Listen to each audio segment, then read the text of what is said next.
Bonjour monsieur, je suis tout à fait d'accord avec vous sur votre exposé. Mais ma question à moi, est-ce que l'écologie, les organisations comme l'ordre des médecins, l'ordre des avocats, les ordres, est-ce que ce n'est pas un moyen de freiner le développement des pays, excusez-moi, le développement des pays du tiers-monde comme l'Afrique et tout. Aujourd'hui, monsieur, on ne meurt pas de CO2, on meurt de faim. Tout à fait. On meurt de tremblements de terre alors qu'on peut remédier en construisant aux normes sismiques. On meurt, monsieur, dans la Méditerranée parce que les gens, regardez, vous dites on dépense tellement 20% du budget européen, on n'est même pas capable de donner quelques euros pour sauver des vies humaines. 5 000, des milliers peut-être vont mourir. Alors tout ça, est-ce que monsieur, dans tout le respect que je vous dois, bien sûr, il faut suivre la science, faire confiance à la science, travailler, développer au maximum la science. Mais quand je regarde, moi, dans le temps, on mangeait propre. Moi, je suis issu de Kabylie d'Afrique. Moi, je mangeais des fruits sur l'arbre. Il n'y avait pas de produits chimiques ni rien du tout. Mais les gens mouraient à 40 ans. Aujourd'hui, la révolution industrielle, la révolution des sciences et des techniques, c'est-à-dire que l'industrie agroalimentaire, aujourd'hui, on vit à 80 ans. Donc, je veux dire, moi, faisons attention, bien entendu, mais ne dramatisons pas, faisons ce qui est possible aujourd'hui à nos jours. Après, de toute façon, on ne va pas adapter la nature à l'homme, c'est l'homme qui va s'adapter à la nature. Merci. Je vous suis tout à fait sur votre propos. Vous avez raison de souligner que c'est quand même extraordinaire. On passe son temps à prétendre nous faire peur sur tout et rien. Alors que, vous l'avez rappelé à juste titre, l'espérance de vie augmente. Remarquablement. Et en particulier, dans les pays qui avaient un certain retard là-dessus, ils rattrapent leur retard. Et c'est très bien. Je crois que l'espérance de vie maximale, l'année dernière, c'est pour les femmes, puisque les femmes, mesdames, vous vivez plus longtemps que nous, les hommes. Ce sont les femmes de Hong Kong qui détiennent le record d'espérance de vie. Or, on nous présente souvent Hong Kong comme c'est une énorme, j'y suis allé, c'est une énorme mégalopole, avec évidemment de la pollution. Et c'est là que l'espérance de vie est la plus longue. Savez-vous où en France l'espérance de vie est la plus longue? À Paris, oui, à Paris. Bien sûr, à Paris.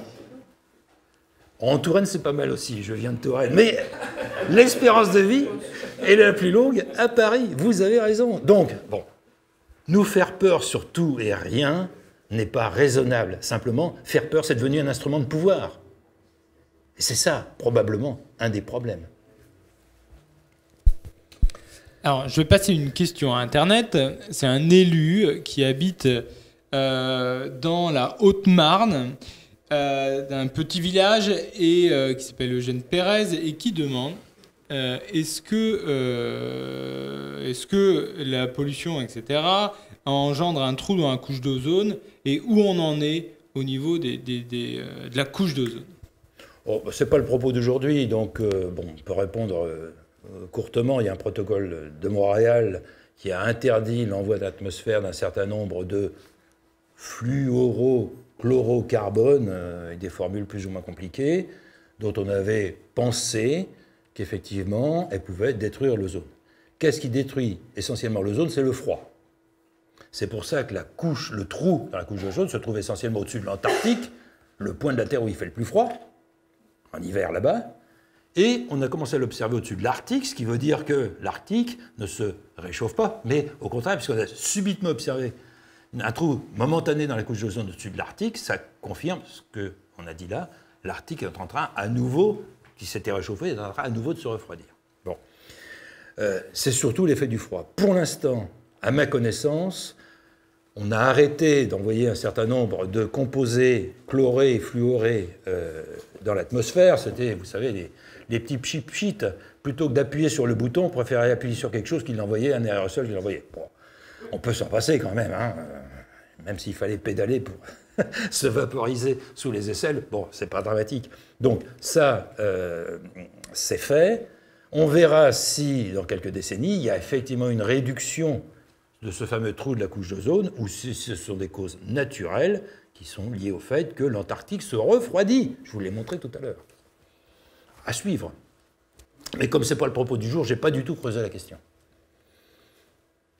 Je suis débordé de questions, j'ai juste passé le micro. Ça arrive, ça arrive. Alors, qui a un intérêt politique à ce type de thèse? Alors, j'ai préparé évidemment la réponse parce que c'est une question qui m'est posée à chaque conférence et c'est tout à fait pertinent comme question.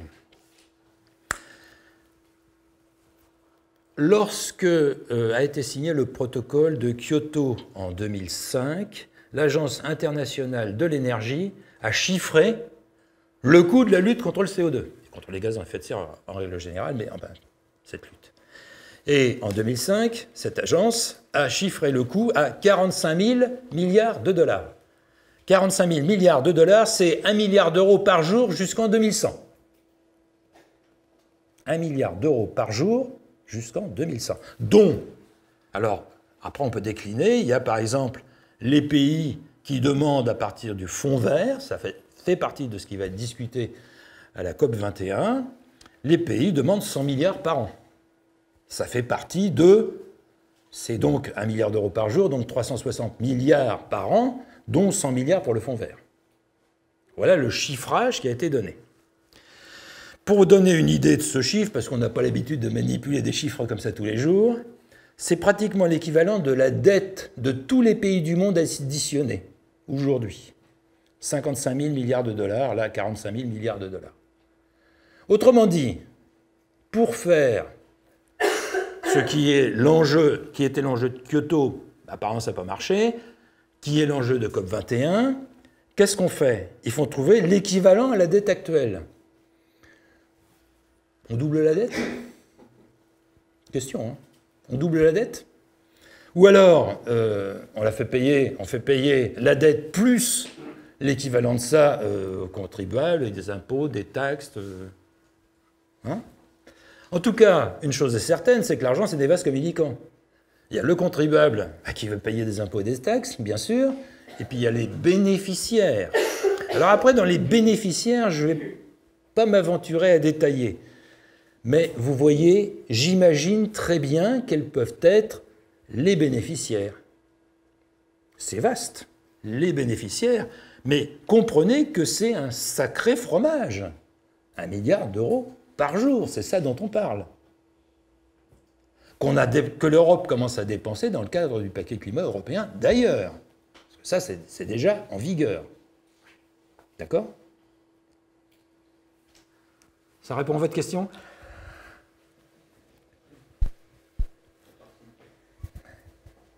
Alors, l'émission du CO2, est-ce que c'est souvent accompagné du CO, qui est une molécule instable, donc à la recherche tout le temps de l'atome oxygène? Je pense que c'est ça le danger, non? Excusez-moi, je n'ai pas entendu votre question. L'émission du CO2 oui. s'accompagne souvent d'une émission de CO, monoxyde de carbone. Peu, non. La plupart des combustions incomplètes, l'échappement des voitures. Oui, mais on a mis les pots catalytiques pour éviter ça, par exemple. Ça a été quand même quelque chose de bien. Le fait est que dans les années 50, vous avez raison, il y avait plus d'émissions de CO qui accompagnaient. Alors, le CO2, pour que ça soit clair pour tout le monde, c'est un poison. Voilà. Le CO2, c'est la nourriture des plantes, mais le CO, avec seulement un atome d'oxygène, c'est un poison. Qui vraiment donnent des maux de tête, qui peuvent provoquer des évanouissements, et parfois, s'il y en a beaucoup dans une pièce, on peut en mourir. Donc, le CO est un poison. Donc vous avez raison, dans la combustion des moteurs dans les années 50, ils émettaient du CO, dans une certaine proportion. C'est la raison pour laquelle on a mis des pots catalytiques sur les voitures, pour limiter les émissions de CO.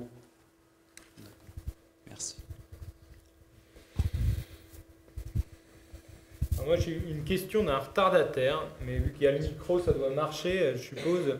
Ce qu'il dit, c'est qu'il n'a pas compris cette histoire du CO2 saturé. Oui. J'y reviens un instant. Et il ajoute pourquoi, c'est Thierry Freud, il ajoute pourquoi le climat de la Terre était beaucoup plus chaud avant le Carbonifère. Alors là, je réponds tout de suite à la deuxième, je ne sais pas. Hein. C'est au paléontologue de répondre à cette question. Je ne me suis pas intéressé, c'est sûrement intéressant, hein, mais je ne me suis pas intéressé à tout cet aspect-là. Je me contente de faire ce que vous tous, vous pouvez faire, en allant sur les sites Internet, repérer les différentes mesures, analyser ces différentes mesures. Voilà ce que j'ai fait. Donc, avant, on n'a pas de mesures directes, on a des mesures indirectes. Bon, c'est plus compliqué, c'est un travail de spécialiste, je ne l'ai pas fait. Donc, je ne réponds pas à ça. En revanche, je reviens sur la saturation. Le critère qui a permis aux scientifiques, jusque dans les années 50, et pour d'autres depuis d'ailleurs, c'est pas ceux dont on parle le plus, mais il y en a beaucoup qui, comme je le vois, ce critère me semble très clair. Le CO2, quand on regarde les deux bandes d'absorption dont nous parlions tout à l'heure, la transmission est nulle à ces deux fréquences sur une plage suffisamment large. La transmission est nulle. Donc, le phénomène, à partir du moment où on est opaque, on ne pourrait pas être plus opaque ou moins opaque. On est opaque. C'est ça l'essentiel de la saturation. Alors, discours que je complète par quand même, il faut aller vérifier en embarquant un spectromètre dans un satellite et s'assurer qu'effectivement, la fraction qu'on mesure est très petite, donc permettant de s'assurer que le phénomène est proche de la saturation. Et que donc, après, quand on prend les valeurs, on va trouver une fraction de degré en 2100, une fraction de degré d'échauffement en 2100, qui sera vraisemblablement noyée dans toutes les fluctuations naturelles. J'ai une autre question avant liée à ce sujet-là. C'est donc Vincent Lebrun, qui vient d'Alsace, à Saint-Louis, qui est chimiste, et il dit « Bonjour, d'abord merci et bravo pour votre conférence. Rappelons tout de même que les océans absorbent le CO2 de l'atmosphère, oui, ce qui conduit à leur acidification, nocive pour les écosystèmes marins. Voici ma question. Les scientifiques ne font pas leurs recherches, c'est une affirmation uniquement pour la course à la publication et la carrière. Alors, selon vous, pourquoi un grand nombre de climatologues rechignent à innocenter le CO2 ? Ils ne sont pas si nombreux que ça, d'abord. Hein. Si on prend ceux qui contribuent au rapport du GIEC, il y en a... Alors, on a l'habitude de dire 3000 scientifiques, un consensus entre 3000 scientifiques. Attention, sur ces 3000 scientifiques, il y en a ceux qui ont publié sur le fait, si la température monte de 1, de 2, de 3 degrés, quelles seront les conséquences sur tel type d'écosystème. Ils n'ont pas prouvé que la température avait monté ou allait monter d'eux. Ils se contentent de si, avec un superbe conditionnel, si la température montait de 1, 2, 3 degrés, quelles seraient les conséquences ? Ok, ils ont fait leur travail. Bon, tout cela, je ne vais pas les mettre dans ceux qui disent que. Ils se contentent de travailler sur les conséquences. Ce sont les plus nombreux dans le rapport du GIEC. Ensuite, je vais faire la différence entre ceux qui font les observations, toutes les observations qui sont rapportées là, il y a des gens qui sont des techniciens, qui s'occupent de tous les systèmes, les balises Argo, les satellites, tout ça, il y a derrière toute une infrastructure de recherche, coûteuse d'ailleurs, mais à juste titre, qui nous permet d'avoir des mesures propres, fiables, précises, les plus précises possibles, sur l'évolution du climat de la planète. C'est ce que je vous ai montré. Donc ceux-là, ils font les mesures, ceux qui mesurent la hausse des océans avec des marégraphes, ça a commencé comme ça, puis ensuite avec des satellites, tout ça, il y a toute une masse de scientifiques qui s'occupent de ça. Donc ceux-là font les observations, et ce que je vous ai montré, c'est les observations qu'ils ont faites. Tout ceux-là, ils ne disent pas que. Alors, les seuls qui disent que, c'est ceux qui font les modèles de climat. Et ceux qui font les modèles de climat dans le monde, c'est quelques dizaines de personnes.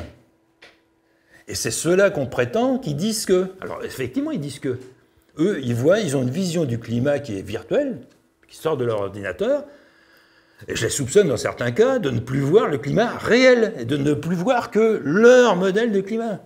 C'est une tentation, malheureusement, qui est connue chez les gens qui ne font que de la modélisation. J'ai une question qui va dans le sens, hein, j'en ai plein, j'ai même pas le temps de les lire. C'est Pierre Picard qui demande s'il y a autant de personnes qui sont d'accord avec vous parmi ceux qui travaillent pour le GIEC, alors pourquoi le GIEC arrive à ces conclusions? Autrement dit, d'après vous, qui contrôle le GIEC? Et vous me disiez tout à l'heure que qui décide de mettre dans le rapport telle chose, il y a une seule personne en fait qui est le Alors, leader sur chaque du chapitre, ouais, c'est le responsable du chapitre qui décide ce qu'on va mettre dans le chapitre, et le résumé pour le décideur se fait en présence, est écrit ligne à ligne, mot par mot, en présence des représentants des États de tous les pays qui ont contribué. D'accord ? Donc, ceci explique beaucoup de choses. Monsieur, là, je m'aperçois qu'il parlait de l'acidification des océans. Donc, je voudrais vous montrer à quoi ressemble, justement, le fait que, effectivement, il a raison, il y a 60 fois plus de CO2 dans les océans que dans l'air.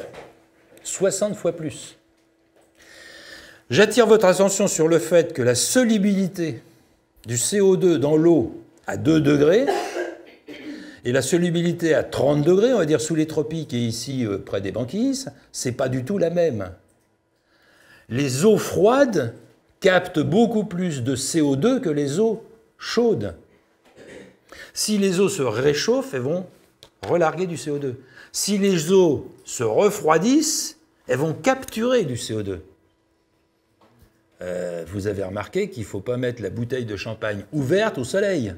Il va perdre ses bulles. Hein? Bon.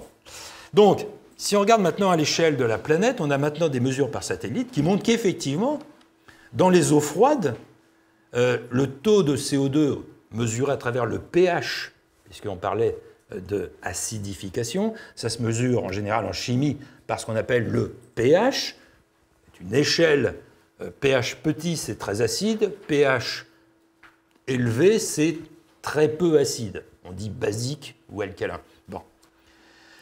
Sous les tropiques, les eaux, manifestement, alors l'échelle n'est vraiment pas visible sur leur courbe, mais enfin, on voit qu'elles sont, les tropiques sont relativement plus acides et les eaux froides sont relativement plus basiques.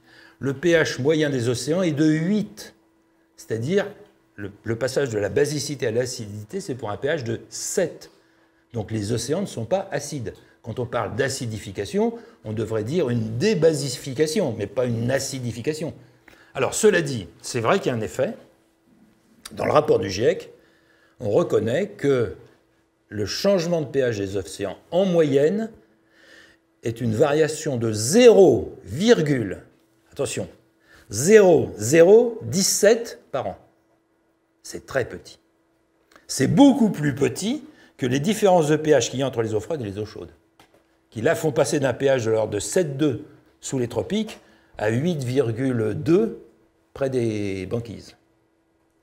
Donc la variation naturelle de pH dans les océans, c'est donc d'une unité, et la variation anthropique telle qu'elle est indiquée dans le rapport du GIEC, c'est 0,0017.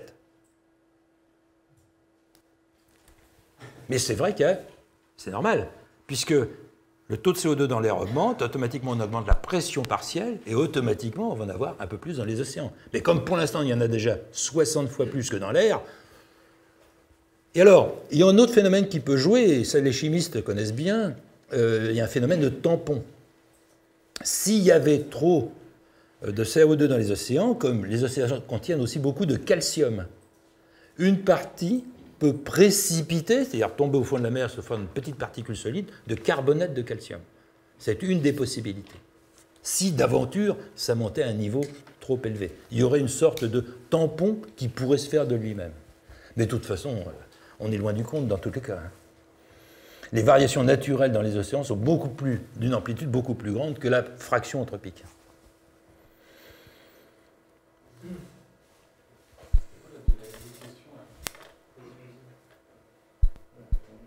J'ai une question, simplement. Je pense que vous y avez déjà plus ou moins répondu, mais je vais quand même la poser.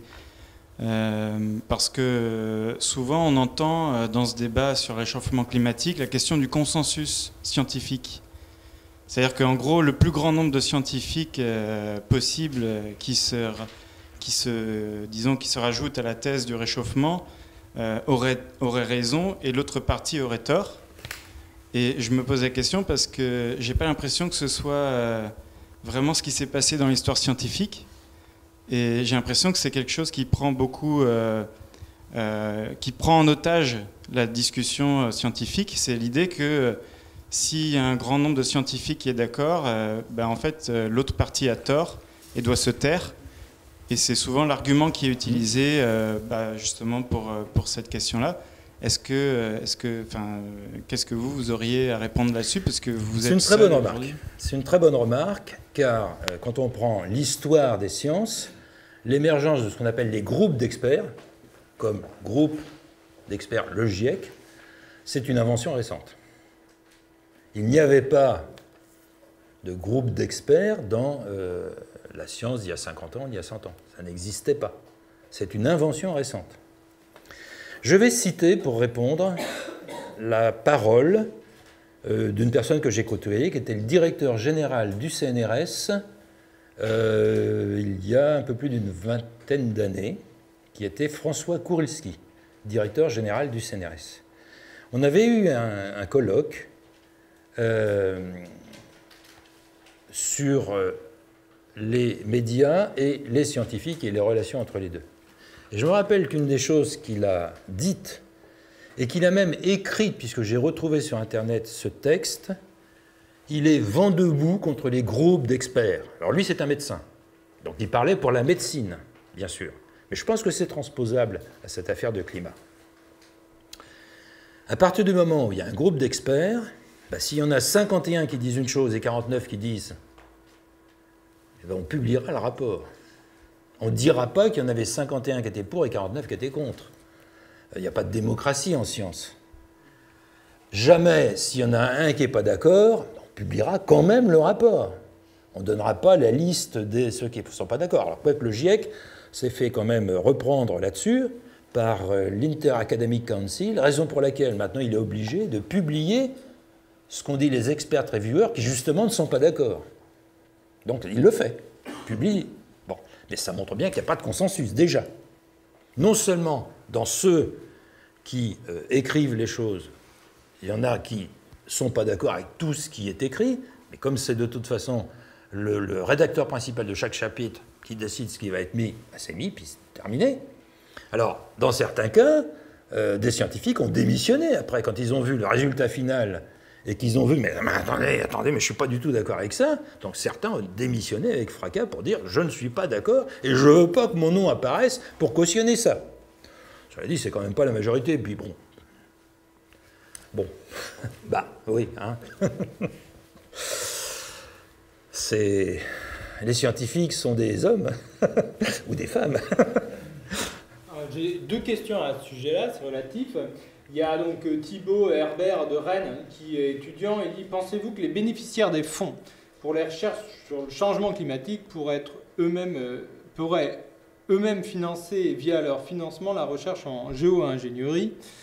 Et surtout, Vincent Crousier de Toulouse qui vous pose une question plus personnelle sur pourquoi vous, en fait, vous ne faites pas part du consensus en demandant comment M. Gervais est-il passé successivement de la recherche scientifique à la découverte de failles chez le GIEC et enfin a saisi l'impact politique de ces découvertes. S'est-il interdit à un moment donné de sortir du domaine de la science pour passer à la politique où cette étape, lui, a-t-elle paru naturelle ? Et je pense que ça peut être intéressant que vous expliquiez comment marche le financement de la science en France, dans la science publique, et comment les gens sont indépendants et pourquoi vous l'êtes plus que d'autres. Tout ce qui concerne les observations sur le climat nécessite des satellites, des balises ergo, des gros moyens. Donc il est parfaitement légitime, évidemment, que pour financer ces recherches, ça ne va jamais de soi. Hein. Tous les budgets de recherche sont toujours en compétition les uns avec les autres. Tous.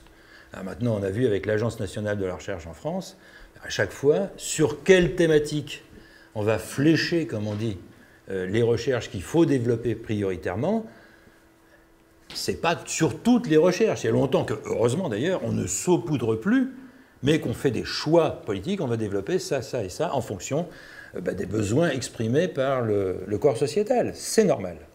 Donc, de ce fait, effectivement, il y a des parents pauvres, puis il y en a qui sont bien dotés. Le climat est super bien doté. Hein. Pas d'inquiétude à se faire là-dessus, super bien doté. Mais de ce fait, effectivement, d'autres recherches ne sont pas dotées. Hein. Et quand on n'a pas d'argent, qu'est-ce qu'on fait? Alors, il y a des choses qui se passent aux États-Unis. Il y a des gens qui n'ont pas d'argent, ils ont quitté leur domaine de recherche et ils vont travailler sur le climat. Parce que là, il y a de l'argent. C'est un fait. Hein. Je n'invente rien, les choses sont comme ça. Et j'allais dire, c'est humain. C'est humain. Manger. Voilà. Et vous? Alors moi, j'y suis venu, vous l'avez compris, un peu par hasard, mettant... Alors, toute ma carrière scientifique, j'ai travaillé sur la thermophysique. Donc j'étais évidemment tout à fait préparé à m'intéresser à cette situation. Mais j'y suis venu simplement parce que je voulais écrire sur ce sujet dans un autre cadre, et que finalement, ce chapitre est devenu un livre entier. Bon.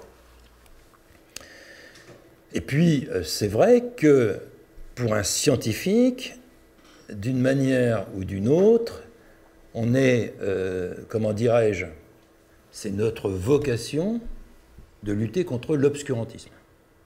La science s'oppose à l'obscurantisme. Or, dans cette peur qu'on veut nous instiller sur plein de sujets, pour moi, ça s'apparente à de l'obscurantisme. D'où ma réaction. Et Rabelais, hein, vous êtes à l'université François Rabelais, écrivait en vieux François, et peur, c'était pas peur, j'ai peur, c'était la peur. Et vous n'avez pas eu peur. Pourquoi? Enfin, je veux dire, imaginez, quand on va raconter cela à un historien qui va le raconter dans 20 ans, dans 30 ans, j'espère être encore en vie pour voir comment il va raconter l'histoire, parce que vraiment, j'espère. Je ne veux pas qu'on dise les scientifiques savaient ou avaient les moyens de savoir et ils n'ont rien dit, car ce serait décrédibiliser la science tout entière. Et ça a été ma vie, enfin une grande partie de ce qui compte pour moi dans la vie. Ça, je ne peux pas m'y résoudre.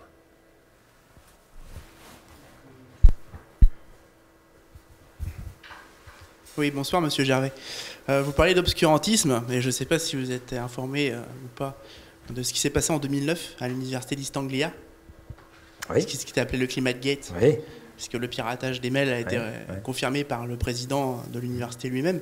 Il y a même eu un procès en Grande-Bretagne qui a découlé de cette fraude. Enfin, chacun...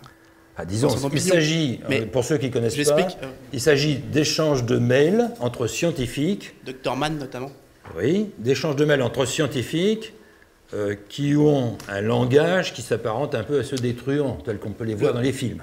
Le mail en question. Pour faire simple. Le mail en question, juste pour où il y a eu le point de divergence et qui a conduit au procès, ils ont quand même parlé d'adaptabilité des courbes et donc l'astuce pour adapter une courbe au résultat qu'ils escomptaient.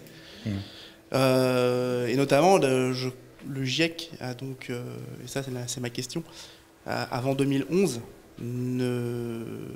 dans ses calculs de changement climatique, donc j'attends une confirmation et une affirmation de cela, considérait le rayonnement solaire comme une constante. Donc je voulais savoir, vous qui avez lu les rapports en détail, s'ils ont revu leur copie par rapport à ça, et dans quelle proportion? Pas tellement. Alors, entendons-nous, maintenant, tous les climatologues s'accordent à reconnaître que l'activité solaire est quand même sur une tendance baissière. Bon. De là à dire l'influence, si on prend seulement l'irradiance solaire, on va trouver un effet qui est assez petit, de l'ordre d'une fraction de degré, sur la température de la planète. Mais si, comme l'ont publié des gens comme Svensmark ou des gens comme Chaviv, qui disent, attention, il ne faut pas prendre que l'irradiance solaire, il y a des contre-réactions qui peuvent amplifier certains effets, à ce moment-là, ça change beaucoup de choses. Et ça, le GIEC n'en tient pas compte. Pour reprendre ce à quoi faisait allusion monsieur sur les échanges de mails entre scientifiques, un des scientifiques qui est américain, je ne citerai pas, ce n'est pas la peine de lui faire de la publicité, avait essayé de remonter la température de la Terre jusqu'au début du millénaire dernier à partir de l'étude des cernes des arbres. On prenait des arbres très, très, très anciens, mais quelques arbres seulement. Hein. Ça jouait sur, statistiquement, bon, c'est ce que les statisticiens ont dit ensuite, c'est insuffisant pour faire une bonne statistique. Bon, toujours est-il qu'ils prenaient les cernes des arbres, qu'à partir de cela, ils montraient que il y avait ils reconstruisaient en quelque sorte la température de la Terre, et puis, arrivé en 1950, la température baissait. La température baissait. À partir des cernes des arbres, la température des huîtres baissait. Pas de chance, c'était dans la période où les thermomètres disaient qu'elle montait. Alors ça ne fait rien. Ils ont enlevé la partie de la courbe qui baissait, ils ont rajouté les vraies températures, ils disaient, ben voilà, ça fait ce qu'on a appelé cette fameuse courbe en crosse de hockey. On a changé de thermomètre entre les deux parce qu'il y a un des deux thermomètres qui ne donnait pas la bonne valeur, celle dont on avait besoin. C'est ballot, hein? Donc voilà, ça fait allusion à ça. Ce qu'ils ont pudiquement appelé le problème de la divergence. Ça, pour diverger, ça divergeait.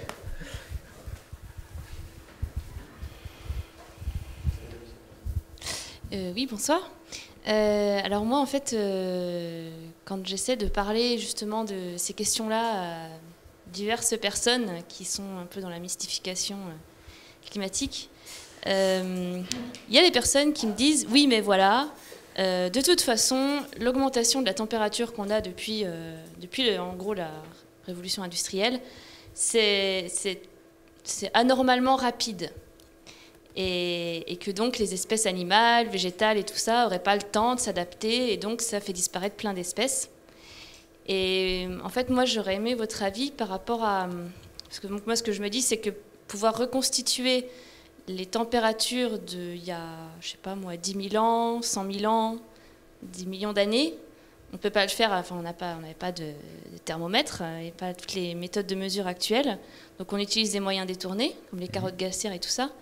Et simplement, j'aurais aimé que vous donniez votre avis sur la précision du coup qu'on peut avoir sur les vitesses de variation des températures.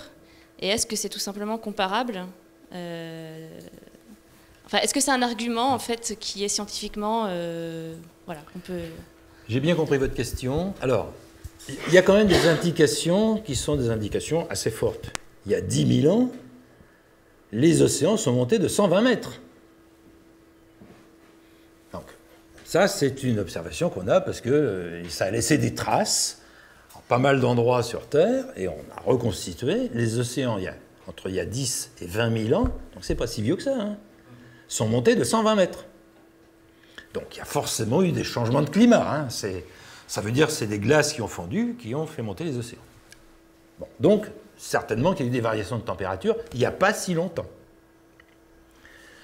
Alors, est-ce que c'est beaucoup sur la période récente?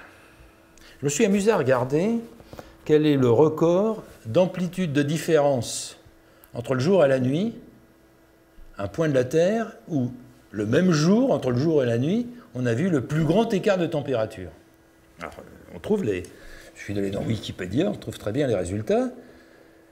54 degrés d'écart entre le même jour, entre la nuit et le jour. J'ai regardé aussi quel était l'écart entre l'endroit de la Terre où, dans l'année, il a fait le plus froid et le moment où il a fait le plus chaud. C'est quelque part en Sibérie. 104 degrés d'écart.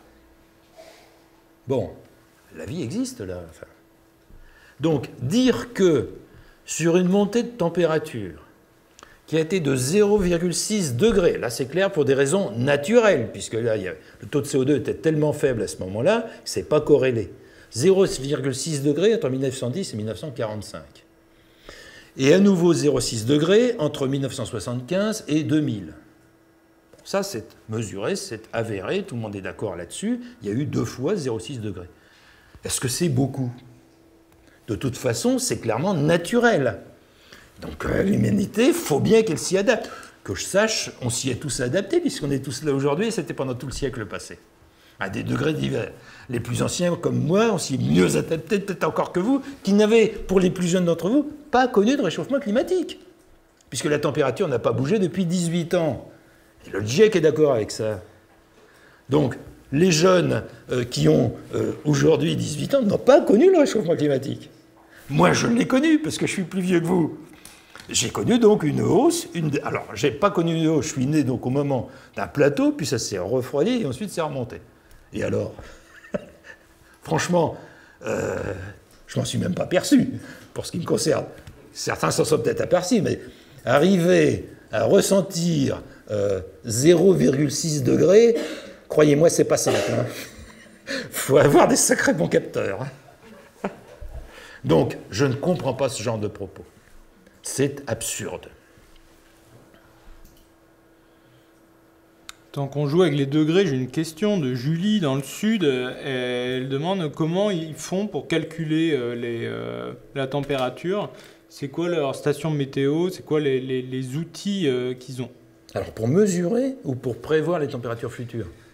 Elle demande comment ils font pour être précis sur la température du globe. Ah oui. Donc là, c'est sur les mesures. Alors, donc, les mesures ont beaucoup évolué.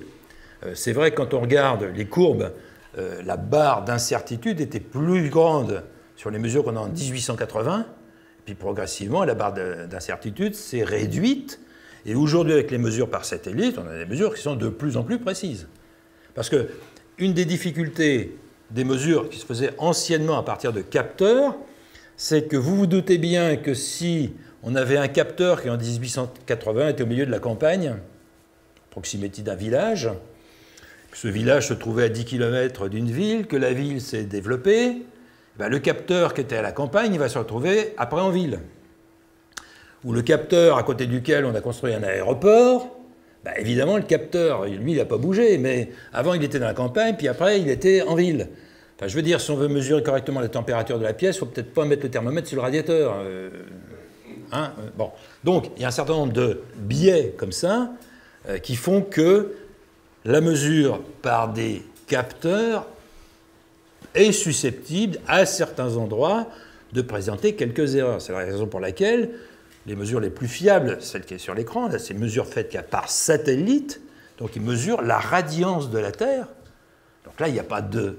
À partir du moment où on le fait toujours dans les mêmes conditions, en valeur relative, on va avoir une vraie mesure de la tendance, est-ce que ça chauffe, est-ce que ça refroidit, si on le fait dans les mêmes conditions par le même satellite. Alors évidemment, le satellite, un jour, il va cesser ses fonctions, on en reprendra d'autres, donc il y a toujours des raccords à faire.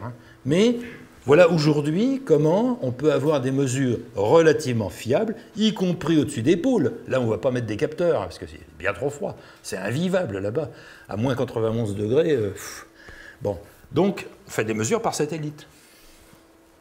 Satellite, lui, il fait sa rotation autour de la Terre, il balaye toute la Terre dans un certain temps, et donc il a le même type de mesure partout. Il n'y a pas besoin de pondérer, parce qu'il y a aussi des régions où il y a beaucoup de capteurs, comme dans certains pays, puis il y a d'autres endroits, il y en a un par-ci, par-là. Alors donc, celui qui est très éloigné des autres, on lui donne une importance beaucoup plus grande que ceux qui sont très concentrés au même endroit. Donc tous les capteurs ne donnent pas n'ont pas le même poids dans le calcul final. Donc c'est pour ça que la mesure par satellite, de toute façon, est beaucoup plus fiable.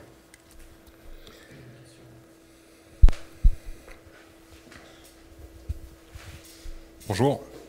J'étais à la marche du climat organisée par Nicolas Hulot. Et c'était assez incroyable de voir tous ces gens qui pensaient pouvoir vraiment combattre le CO2 physiquement, quoi. Ils étaient tous à fond.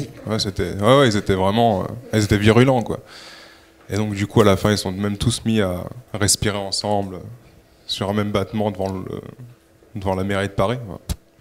Et à expirer du CO2. Ouais, voilà, c'est ça, ouais. C'était assez édifiant.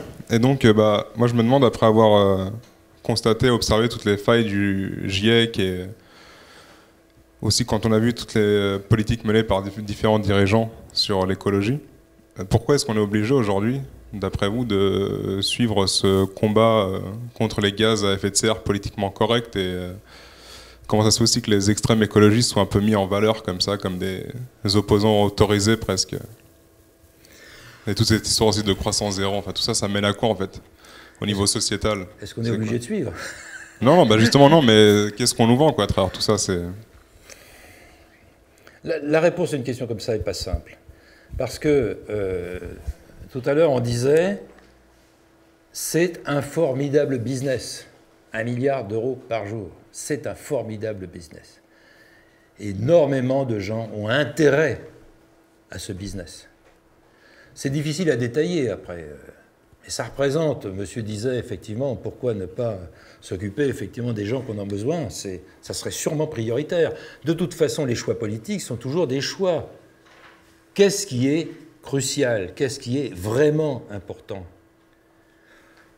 Vous avez compris que je ne suis pas convaincu que ce soit la lutte contre le CO2 qui soit la plus importante de toutes les urgences actuellement. Vous avez compris? Je vous ai donné les raisons. À vous de vous faire votre propre opinion. Mais les enjeux, il faut bien en avoir conscience, les enjeux financiers sont énormes. Et il est très possible que ce ne soit pas facile d'aller contre. Parce qu'il y a d'abord tous les bénéficiaires, d'ailleurs, qui ne vont pas lâcher le truc. Hein. Alors il y a aussi tous les États, les petits pays, en particulier les îles du Pacifique, où les marées graves montrent que le niveau ne monte pas, hein, d'ailleurs. Hein. C'est les modèles qui disent que ça va monter, les submerger. C'est les modèles qui le disent. Les marées graves ne le disent pas. Il ne faut pas les voir île par île. Le niveau des océans monte, sauf autour des îles. C'est le titre d'une publication que j'ai lue. Bon. Non, authentique. Donc, ceux-là, il est évident qu'ils ont compris que les nations favorisées, c'est nous, on se sent, enfin du moins un certain nombre se sentent coupables, donc veulent expier, donc sont prêts à acheter des indulgences plénières. Je reprends le discours de mon enfance. Sont prêts à acheter des indulgences plénières. Alors vous pensez bien que là-dessus, je vais faire allusion à Davos, le dernier sommet de Davos. Vous savez, ce sommet où on a repéré 1600 vols de jets privés. J'allais dire des rapaces, non, des industriels, des gentils économistes qui sont venus à Davos écouter la bonne parole de M. Al Gore, puisque c'est lui qui a ouvert le dernier sommet de Davos. S'ils viennent là en masse, on peut deviner pourquoi. Ce sont les gens les plus riches de la planète. S'ils viennent là écouter Al Gore, c'est que derrière, il y a un formidable business. Ils ont recensé 1700 vols en jet privé à Davos la dernière fois. Ils sont obligés de rouvrir des aéroports militaires désaffectés pour accueillir tous ces jets. C'est ce que j'ai lu. Hein.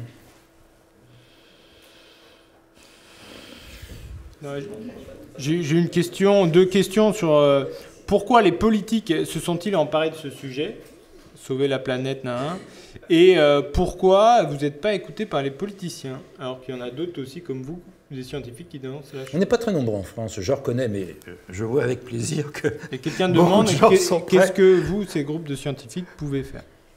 Alors, il est clair qu'en France, et ça je le tiens d'une conférence qui nous a été faite par le responsable de la cellule énergie auprès du Premier ministre. Dans le cadre de notre pôle de compétitivité sciences et systèmes de l'énergie électrique, on a eu une conférence. Ce n'était pas sous le gouvernement actuel, ni même sous la présidence actuelle. C'était avant. Sous Fillon. Oui, c'est ça. Donc, le chef de la cellule énergie est venu nous faire une conférence, en gros, qui disait ce qu'on entend tous les jours en ce moment, Hulot, Jouzel, etc., ce que vous rapportiez à l'instant. Bon. À la fin de la conférence, question à la salle, je suis premier à lever la main, je dis voilà, je suis expert reviewer du rapport R5 du GIEC, et je ne partage pas ce que vous dites pour telle raison, et je donne quelques-uns des arguments que je vous ai donnés là. Il m'a répondu, devant la salle, on était une centaine, S'il vous plaît, messieurs les scientifiques, taisez-vous. Je vous jure que c'est vrai. Il y a 100 témoins.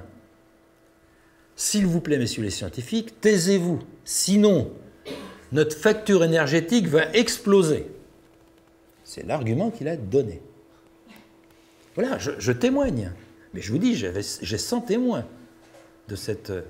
Donc, que je sache, je ne me suis pas tu, puisque de fait, le livre est sorti, que je continue à en parler, et que je sache, la facture énergétique n'a pas explosé. Bon.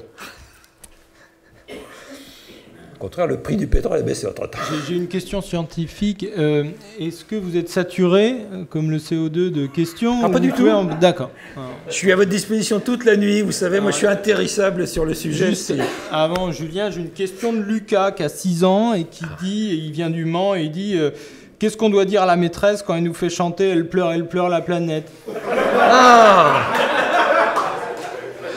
Voici un jeune garçon qui a du sens critique. Ça, c'est bien. Elle sait que sa fin est proche et ça la rend folle. Ouais. Dites-leur qu'ils sont fous, etc.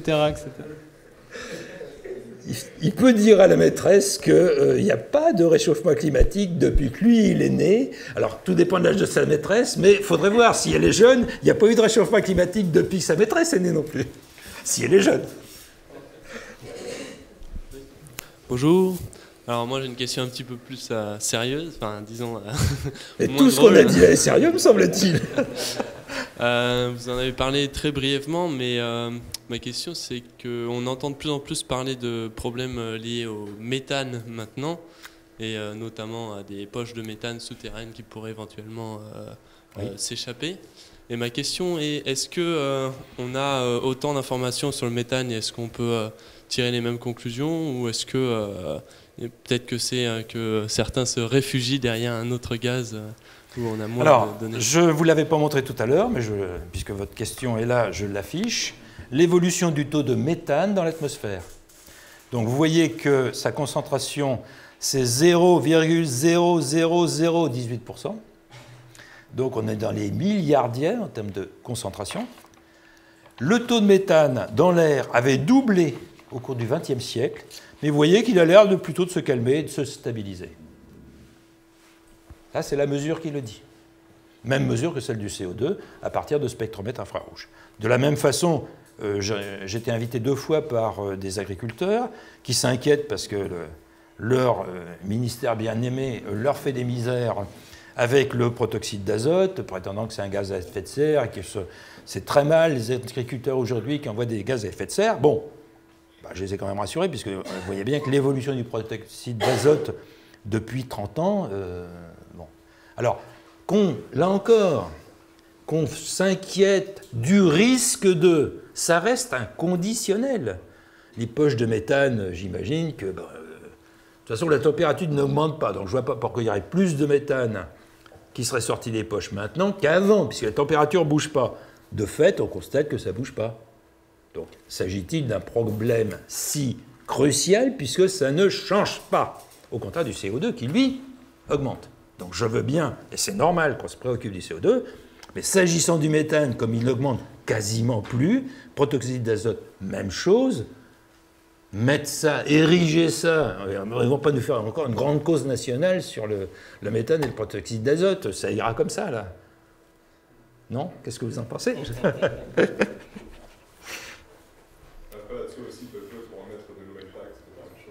Ah ben, faut bien alimenter le business. Alors, j'ai une autre question qui est adressée donc à moi, parce qu'il s'adresse au parti. Il dit je crains que vous ne vous fassiez rouler. Donc on se fait avoir à écouter votre discours. Ah mais je suis très dangereux, absolument. Vous auriez dû inviter un scientifique contradicteur. Dommage par ailleurs, je suis intéressé par vos positions sur la création monétaire, l'arnaque de la dette, etc. Alors, je vais essayer d'y répondre à Thierry Freund, car la chose c'est que si vous voulez écouter des débats contradictoires avec François Gervais, il y a plusieurs émissions à la télé, la radio, avec des hommes politiques, des scientifiques et autres, et vous verrez leur réaction face à différents paradoxes qui ont été mis sur la table ce soir. Sinon, j'ai commencé, je ne sais pas si vous étiez présent au début de cette conférence, Mais j'ai précisé certains documents qui ont été édités par cette organisation depuis les années 90 au minimum. Et moi-même, ça fait quelques années que je milite, et notamment sur cette question. Et on a déjà confronté d'autres réchauffistes, d'autres scientifiques aussi. On a discuté avec tout le monde. Et 2-3 exemples et anecdotes pour comprendre leur réaction. En 2007, donc, il y a eu un prix Nobel de la paix et non pas de chimie ou de physique qui a été décerné à Al Gore et à l'équipe du GIEC, et notamment en France, à Jean Jouzel. Non, c'est au GIEC. Au GIEC. Aucun membre du GIEC, a dit le comité Nobel, ne peut se prévaloir d'avoir le prix Nobel de la paix. Sinon, comme le prix Nobel de la paix a été donné à l'Europe, nous pouvons tous nous prévaloir du prix Nobel de la paix. D'accord ? Et du coup, ce Jean Jouzel-là, qui pavane partout avec ce pins, lui, son laboratoire historique, c'est le CEA, c'est-à-dire c'est le commissariat à l'énergie atomique. C'est ceux qui ont fait la bombe nucléaire, qui ont travaillé sur la question du nucléaire pour les centrales, etc., qui accepte volontiers cette idée que pour vendre la chose, vu que ça fait pas de CO2 le nucléaire, c'est un bon argument de vente.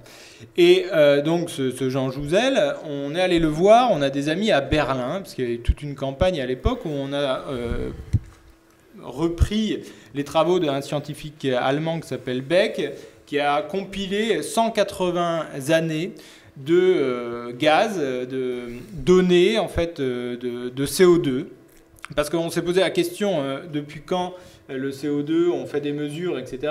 Et il s'avère que dans l'histoire des sciences, c'est intéressant d'aller voir pour comprendre comment on sait quelque chose. Et à un moment donné, on s'est posé la question de comment les plantes grandissaient, qu'est-ce qui était le moteur en fait des plantes.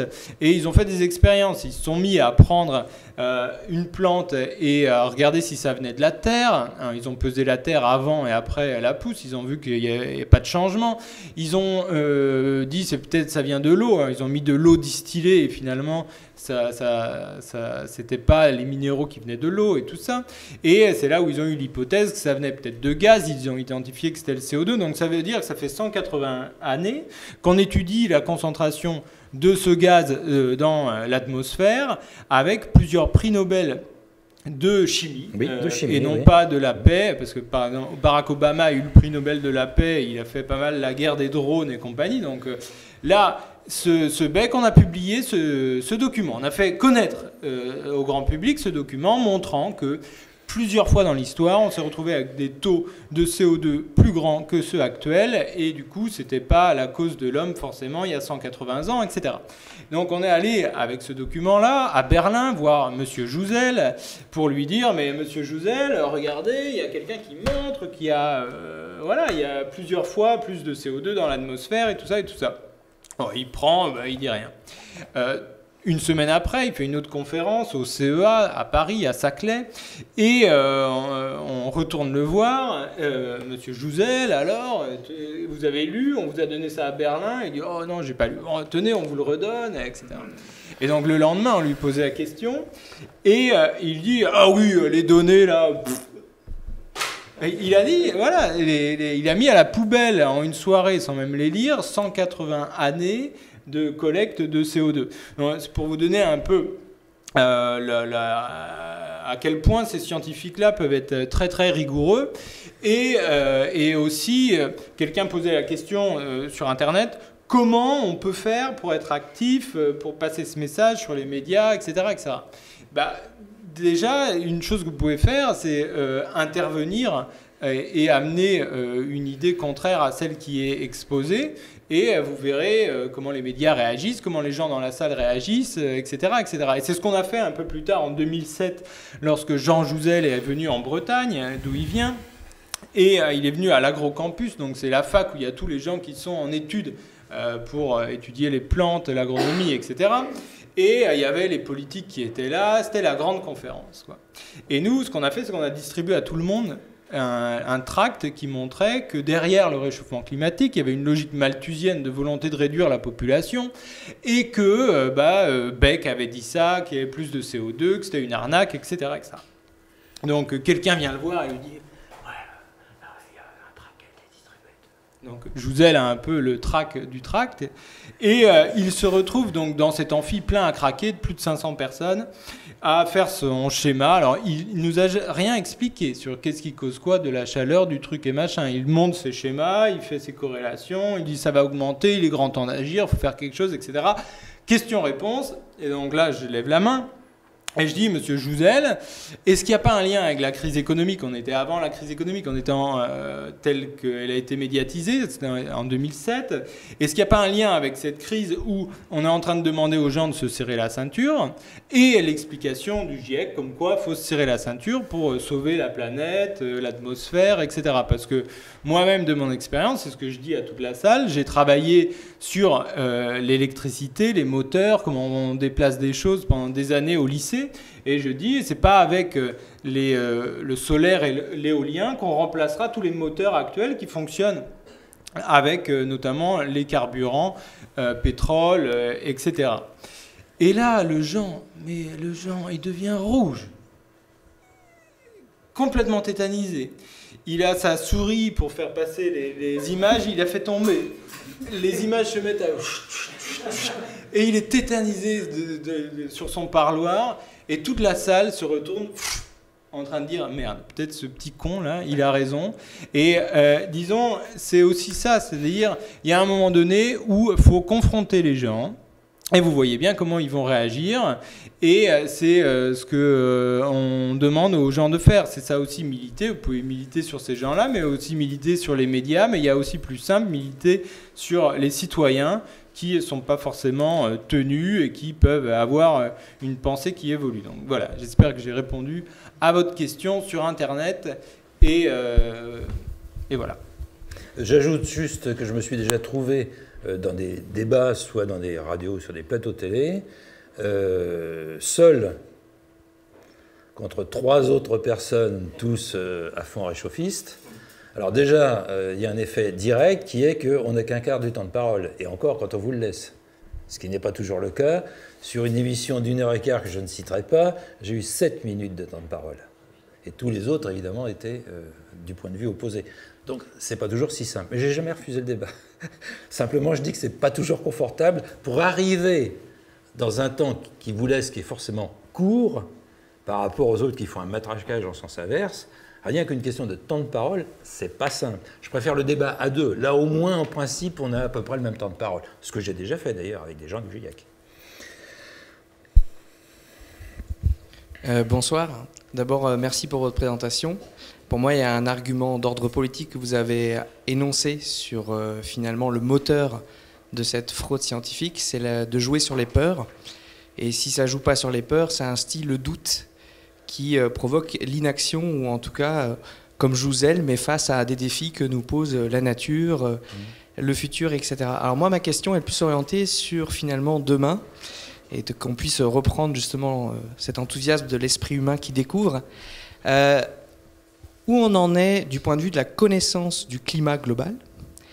Et ma deuxième question, c'est est-ce que justement il n'est pas temps d'aller voir au-delà de la banlieue Terre, d'aller voir mieux cette relation entre le Soleil et la planète Terre, voire même plus loin?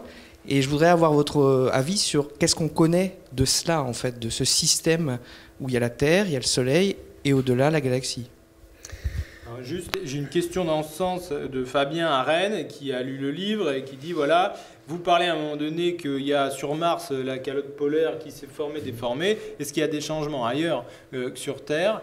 Et voilà, un peu la même question. Oui, alors sur le système solaire, effectivement, les astronomes nous disent que le réchauffement climatique n'est pas que sur Terre, mais on envoie des signatures sur d'autres planètes.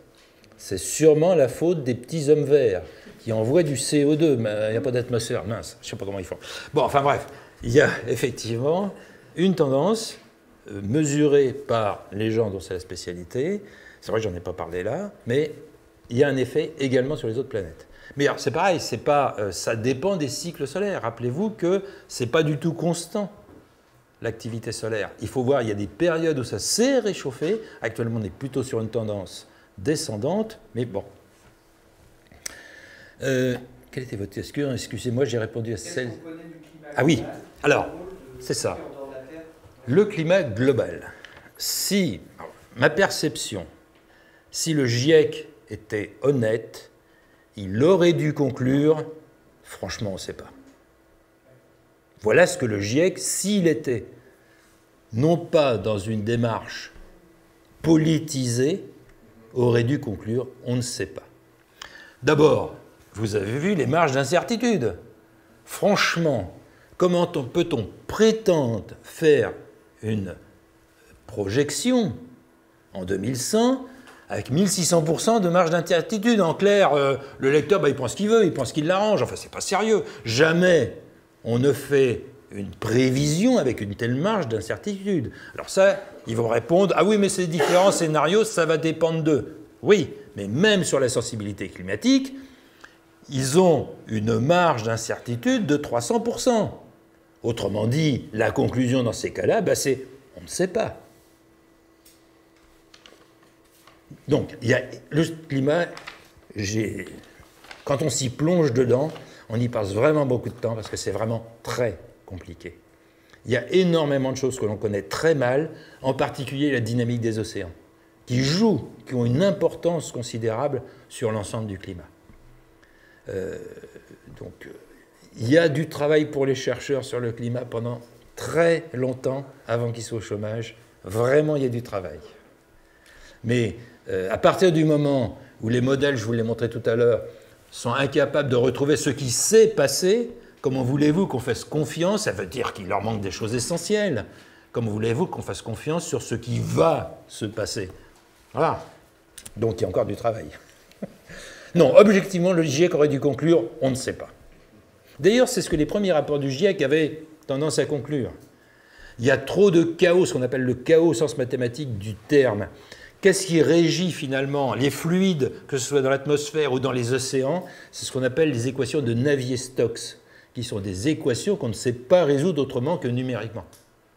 Donc, et c'est ça qui est à la base, dans les mécanismes climatiques, c'est ça qui est au travail. Donc, il y a une part chaotique considérable, on le voit bien dans la météo, enfin, je veux dire, on sait prévoir à peu près, s'il n'y a pas trop de vent, s'il y a un brave anticyclone qui s'est bien implanté, ou si on a une vraie... Bon, là, on peut dire quelque chose sur la prévision météorologique, mais à combien de temps? Pas tellement. Pourquoi? Parce que dès qu'il commence à y avoir des gradients de pression, la température, rien à voir là-dedans, des gradients de pression qui deviennent importants, la prévision, elle est valable dans l'heure qui suit, à peu près, et encore, parce qu'on a des cartes de pluviométrie qui permettent de voir si la pluie qui tombe là-bas avec le vent qui va, elle va nous arriver dessus. C'est à peu près ça. Mais c'est extrêmement difficile à cause de toute cette part de chaos qu'on observe dans la météo, alors qu'on va lisser dans les modèles sur le long terme, mais il y a quand même des parts de chaos qui restent, qui sont trop conséquentes pour qu'on puisse être prédictif avant longtemps. Ça viendra. Mais une fois qu'on... faut bien voir comment travaille un modèle de climat. Il découpe les océans. Alors c'est récent les océans. Avant, ils ne travaillaient que sur l'atmosphère. En carré de, on va dire, 100 km par 100 km par 100 km. Évidemment, dans un carré de 100 km par 100 km par 100 km, les nuages, il n'y en a pas forcément partout, ce n'est pas toujours les mêmes. Il peut y en avoir d'une certaine, s'il y a un gros cumulonimbus à un endroit du cube, mais pas à un autre, qu'est-ce qu'ils vont prendre? Une moyenne de tout ça. Et c'est tout ça qui va faire la réalité du climat, c'est-à-dire est-ce qu'on va recevoir de l'eau sur la tête ou est-ce qu'il va faire un temps magnifique, hein? C'est ça la réalité. Ils le font sur ils ont beau avoir les plus puissants ordinateurs, hein. Ça, de ce point de vue-là, leur recherche a été très bien dotée, ils ont des ordinateurs très puissants, mais sur des cubes d'une telle, c'est l'ordre de grandeur que je donne, hein, 100 km par 100 km par 100 km, c'est pas suffisant pour être assez fin sur... alors, ils font plein de paramètres qu'ils ajustent, parce qu'ils n'ont pas la possibilité de le traiter complètement. Donc, c'est pas étonnant que le résultat, d'ailleurs, il n'y a qu'à constater. Les modèles de climat de l'université machin ou du CEA, puisqu'ils ont aussi leur modèle de climat, quand on regarde les projections que font chaque modèle, il y en a dans tous les sens, hein. Ça donne un vrai plat de spaghettis, ça part dans tous les sens. Ils ne sont pas d'accord entre eux. Et c'est normal. Il y a trop de chaos là-dedans. Donc, il y a encore du travail. Là, je suis formel. peut mieux faire. Alors, j'ai eu une question sur Internet, en fait, j'en ai 3. Les gens demandent la géo-ingénierie, qu'il y a des hypothèses de combattre le réchauffement climatique en balançant des choses par les avions, que d'autres appellent les chemtrails. Qu'est-ce que vous en pensez? Alors, je vais répondre comme j'avais répondu à un de mes petits-fils, on mangeait dehors, des avions qui passaient au-dessus, qui laissent des belles traînées blanches derrière eux. Papy, qu'est-ce que c'est? Je lui ai répondu, il devait avoir 4 ans à ce moment-là. Bah, tu sais, en hiver, quand il fait froid, il y a de la neige. La neige, c'est blanc. Ce que tu vois derrière, c'est de la neige. La combustion fait du CO2, mais lui, on ne le voit pas, et de la vapeur d'eau, qui fait de la neige. Voilà. C'est aussi simple que ça. Les traînées blanches, on appelle les chemtrails, c'est d'abord de la vapeur d'eau. Comme il fait très froid à haute altitude, hein, on le voit bien quand on est en avion, et ça annonce souvent moins 50 dehors. Donc les gaz d'échappement, la vapeur d'eau, alors tout dépend après de la pression et de l'humidité dans le coin, mais c'est ce qui va faire de la neige. On a vu tout à l'heure des courbes de température avec des cycles de 60-70 ans. Ouais. Qu'est-ce qui provoque l'activité du Soleil et qu'est-ce qui provoque ces cycles-là? Est-ce qu'on en sait quelque chose aujourd'hui?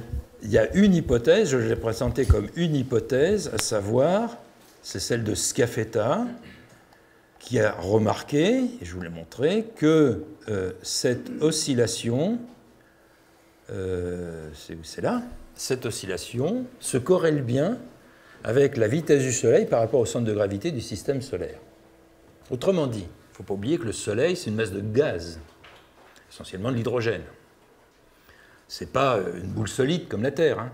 Le Soleil, ça se déforme très facilement. Donc, le Soleil, on a l'habitude de dire les planètes tournent autour du Soleil. Ce n'est pas vrai. Les planètes et le Soleil tournent autour du centre de masse du système solaire. Ce qui n'est pas tout à fait pareil. Alors évidemment, ce centre de masse englobe la sphère du Soleil, bien sûr. Mais ça veut dire que les conjonctions de planètes, je pense en particulier, qu'est-ce qui provoque ces différentes choses-là, en particulier le cycle de 60 ans, c'est les conjonctions des grosses planètes. Jupiter, Saturne, les grosses planètes. Selon qu'elles se trouvent du même côté par rapport au Soleil, ça va jouer un petit peu. Et en revanche, quand elles se retrouvent opposées, évidemment, l'effet va être plus ou moins annulé. C'est un phénomène de conjonction de planètes, en fait. Et donc, rien à voir par rapport à la position du Soleil en tant que tel dans la galaxie? Ah non, rien à voir. Enfin, à ma connaissance.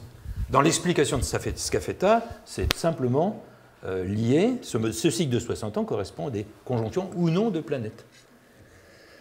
Et alors, de là dire, c'est pas suffisant. Là, on n'a pas le mécanisme qui, à partir de ce petit changement de vitesse, qui doit probablement déformer un petit peu la sphère du Soleil. Alors, comment ça va jouer sur son activité? Ça, on n'a pas décortiqué encore. Hein. Alors moi, j'ai une question là. Combien ça coûterait de réunir des scientifiques qui se posent ces questions-là sur l'interaction des différentes planètes, etc., etc. Combien ça coûterait pour pouvoir espérer avoir un modèle le plus proche possible, quoi. Mais un modèle restera un modèle. D'accord. Mais d'avoir un groupe de... Soyons clairs. L'exemple qu'on peut donner, il y a eu récemment une éclipse de soleil. Les astronomes, qui connaissent parfaitement les lois, ont dit tel jour, à telle heure, à tel endroit, on va avoir une éclipse de soleil. Ça, ce n'est pas un modèle, c'est un calcul analytique qui nous permet de dire, et la prochaine éclipse, ça sera dans tant de mois ou tant d'années. La connaissance de la mécanique nous permet de prévoir quand et où sera observable la prochaine éclipse. On est tous d'accord là-dessus, hein, puisque c'est toujours annoncé à l'avance, et on nous dit, et on distribue les lunettes pour ne pas regarder ça, etc. Bon, évidemment, quand il y a des nuages, j'en vois pas. Mais ça peut arriver. Bon, donc ça, c'est pas un modèle. Ce sont les lois de la mécanique qu'on connaît de façon tellement précise qu'on est capable d'être prédictif sur la date, l'heure et le lieu de la prochaine éclipse. Tout ce qu'on va appeler... Donc ça, c'est pas un modèle. Ça, c'est on connaît il suffit d'appliquer les lois de la mécanique et d'en tirer la valeur pour la prochaine observation. Ce qu'on appelle un modèle, par définition, c'est toujours faux. Un modèle, c'est toujours faux, plus ou moins faux. Mais un scientifique honnête vous reconnaîtra, surtout si lui-même fait des modèles, un modèle, c'est toujours faux, plus ou moins. Alors on espère qu'il ne soit pas trop faux, de manière à faire imaginer un peu ce qu'on peut attendre dans tel et tel cas de figure. Mais tant qu'on n'a pas la relation analytique qui nous permet de, par exemple, si je cours à une certaine vitesse, je sais parfaitement qu'au bout de 20 secondes, je serai à tel endroit. Voilà, ça c'est... Tout le monde est d'accord là-dessus. Bon. Sur le climat, je ne suis pas sûr qu'on atteindra cette possibilité un jour. De dire, dans 230 ans, au mois de juin, on aura tel climat à tel endroit de la Terre. Non, ça je ne crois pas, franchement. Trop de chaos là-dedans. Ok, juste 2-3 choses. Il y a une question, remarque de quelqu'un qui s'appelle Paul Maxi à Paris, qui est chercheur, et qui dit « Merci pour votre émission. Pour tous ceux qui sont intéressés par le climat, la météo, lisez Marcel Leroux, grand et reconnu climatologue. » Moi, je tiens juste à faire la remarque que en 2003, il y avait la revue Fusion qui publiait du Marcel Leroux. Et cette revue a disparu pour cause notamment financière. Et aujourd'hui, il y a une revue qui existe toujours, qui s'appelle Le Nouvelle Solidarité. C'est l'Europe qui fait naufrage. Et je vous invite, monsieur Paul Maxi, à vous abonner si c'est déjà pas le cas. J'ai une question de quelqu'un qui s'appelle Charles et qui habite à Argenteuil et qui vous demande... Est-ce que vous allez informer le pape de vos découvertes pour éviter qu'il se fasse manipuler? Alors, comment procède un scientifique pour informer? Il écrit une publication dans une revue internationale à comité de lecture. Les gens le lisent ou ne le lisent pas. En général, ils ne le lisent pas. Hein. C'est la raison pour laquelle cette publication, qui s'appelle, je vais vous la montrer, elle est là, Tiny Warming and Residual Anthropogenic CO2, publié dans l'International Journal of Modern Physics. Bon, ça, c'est la version scientifique, en gros, de ce que je vous ai raconté. Hein, c'est tout à fait en phase, mais évidemment, le pape et les autres ne vont sans doute pas aller lire ça. C'est pour ça, quand même, qu'il m'a semblé utile de faire un livre en français pour que ça soit peut-être un peu moins indigeste à lire que cette publication de 20 pages qui est, je dois reconnaître, un peu aride, mais qui est écrite par un scientifique pour des scientifiques. Bon. Donc ça, c'est le travail normal du scientifique de publier. Alors, j'ai cette publication sur ce sujet-là, j'en ai 230 autres par ailleurs sur un certain nombre de sujets. Bon, c'est comme ça qu'on travaille. En publiant toujours en anglais, d'ailleurs. Alors après... le pape est, paraît-il, infaillible quand il écrit une encyclique, paraît-il. Donc je me demande ce qu'il va dire. Il paraît que c'est mal parti. Il paraît que c'est mal parti. Bon, on verra. Hein. Donc, on ne va pas anticiper, on ne va pas te faire procès d'intention avant d'avoir lu le contenu de cette encyclique. Alors, j'ai juste une remarque. J'ai eu une dédicace pour une petite qui est née cette semaine ou en fin de semaine dernière, qui s'appelle Charlotte, je sais pas quoi, Diana. Et, je tiens à dire que ton arrière-grand-père, fais gaffe, parce qu'il a dit dans les années 80 qu'il voulait réincarner en virus et décimer une bonne partie de l'espèce humaine. Donc, c'est pas n'importe qui, hein, c'est les gens qui sont à la tête d'un royaume qui a dominé le monde pendant pas mal de temps. Et il y a cette pensée qui existe, et si des fois cette idée-là survient en vous, pensez à l'Empire britannique et ce qui des fois a derrière. Donc fais gaffe à ton arrière-grand-père. Oui, je me demandais, parce qu'on entend parler beaucoup, par exemple, du GIEC ou d'autres conférences ou autres, et où j'imagine qu'il y ait plus le point de vue des pays occidentaux, on va dire, mais je me demande, comme vous avez montré sur vos graphiques, qu'au niveau de la des émissions de CO2, par exemple, des pays, disons, en Asie où le regard est de plus en plus porté, ne suivent pas un effort considérable pour réduire les émissions. Est-ce qu'on entend parler dans ces pays-là de points de vue qui suivraient plus votre idée qu'il y a... Alors, je cite dans le livre le point de vue d'une Africaine, justement. Une Africaine qui dit, mais ils commencent à nous agacer avec leurs conférences annuelles, etc. C'est pas ça la réalité de l'Afrique. Et là, je rejoins ce que disait monsieur tout à l'heure. C'est pas ça la réalité de l'Afrique. Si on avait de l'électricité, il faut voir que dans certains pays d'Afrique, il y a 1 personne sur 30 qui a de l'électricité. Dans certains pays. Les autres, ils font ce qu'ils peuvent avec, sans électricité. Ou alors, peut-être avec un panneau solaire qui va permettre d'alimenter, de recharger les téléphones portables. Hein, des fois, ça s'arrête là. Donc, une vraie urgence serait que ces pays-là puissent déjà avoir de l'électricité. Pour avoir des frigidaires pour consommer, pour garder... que les victuailles ne soient pas avariées trop vite, de pouvoir avoir des médicaments. Voilà, ça, s'il y avait de l'électricité, ça permet tout de suite d'éviter un certain nombre de morts. Là-dessus, personne ne peut en disconvenir. Ne pas avoir d'électricité, dit cette Africaine, nous priver d'électricité, c'est criminel, c'est elle qui l'écrit. Je ne fais que la citer.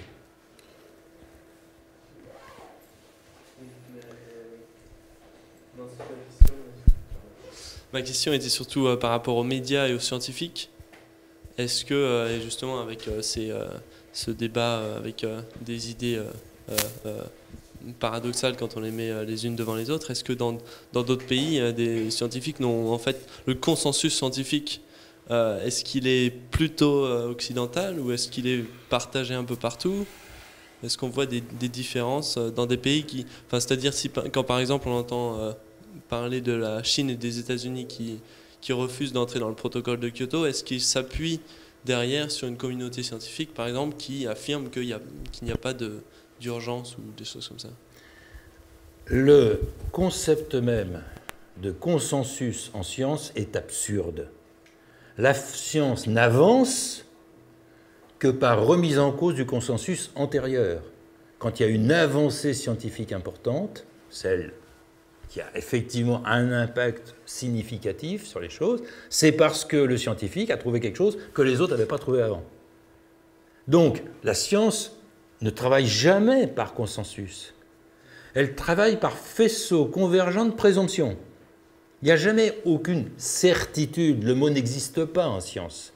Si vous lisez les publications scientifiques, si vous lisez les conclusions des publications scientifiques, si vous lisez les conclusions des publications scientifiques reprises dans le rapport du GIEC, vous verrez qu'il n'y a aucune certitude dans les conclusions de ce qu'écrivent les chercheurs. Aucune certitude. En revanche, ce qu'on va rencontrer, c'est si plusieurs convergent dans le même sens, ben on va se dire, tiens, là, il y a une piste intéressante qui va continuer. Alors, de là, lorsque plus rien ne va contre ces observations convergentes, on va dire, ok, pas forcément, c'est pas le mot consensus qui est important, on a un faisceau convergent de présomption, voilà, c'est comme ça que marche la science. Mais jusqu'à ce que quelqu'un dise autre chose, par exemple, au moment de la découverte de la relativité par Einstein. Il avait effectivement présenté quelque chose qui a été reconnu comme révolutionnaire dans le contexte de l'époque, qui ne collait pas du tout avec le consensus, qui était plutôt sur Maxwell et toute la théorie électromagnétique à ce moment-là. Bon, enfin là, je digresse un peu, mais il n'empêche. Einstein, donc, avait présenté quelque chose qui n'était pas du tout dans le consensus de l'époque. Bon. Einstein, étant juif, a été critiqué par les nazis, et il y a eu 100 professeurs dans l'Allemagne nazie qui ont écrit, et il a été publié, 100 scientifiques contre Einstein. Il a répondu, mais Il n'y a pas besoin de sens scientifique, un seul heure suffit, si ce que j'écris est faux. Voilà, c'est comme ça que marche la science. La science, on ne vote pas pour savoir si on est d'accord avec ci ou avec ça. Ça, c'est la démocratie, c'est très bien. Mais la science, ça ne marche pas comme ça. Quand on regarde l'histoire des sciences, des gens qui ont été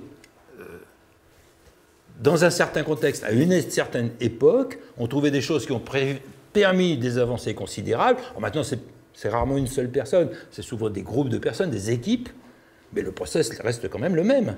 Si tout le monde répète la même chose, ça veut dire qu'on a compris un domaine, ça n'a plus d'intérêt. Donc la science avance par justement remise en cause du consensus.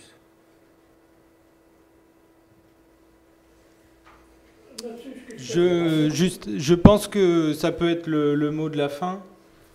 C'est vous qui voyez. Merci beaucoup d'être venu. Merci à vous d'avoir été présent. Je tiens juste à dire que si on veut émettre du CO2, il va falloir lancer les grands projets. Pour lancer les grands projets, il va falloir gagner cette bataille politique. Et ça passera par l'action qu'on mène, parce qu'il n'y a pas grand autre parti qui sont en train de mettre ces questions-là sur la table.